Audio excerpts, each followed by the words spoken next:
in order for you to get a little bit more on friendly terms with my friend the schwa, in the last couple of videos, I have been giving you tips and tricks for getting to know the schwa a little bit better and when to use which spelling pattern to represent those schwa sounds.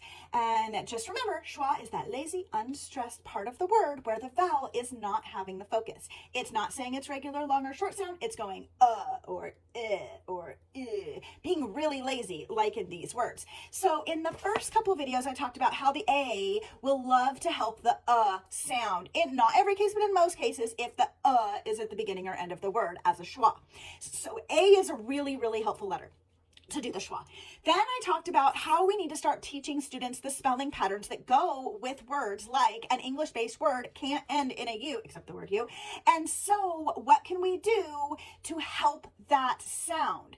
That was where the A comes in. Then we talked about how the C can say two sounds, k and s, and which spelling patterns, which vowels come after that C in order to make those sounds occur in a word.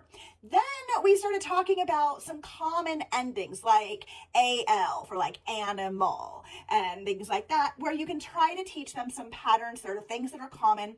These are not hard and fast rules, but they definitely get you closer to spelling them correctly in most cases.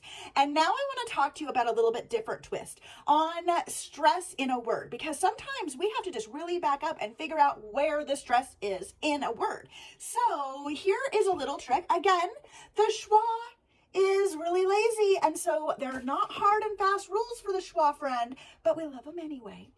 So this is in parts of speech. So this is nouns and adjectives will usually have stress in the first syllable. So like object or basket or nature. These have more stress at the beginning of the word for nouns and adjectives in most cases.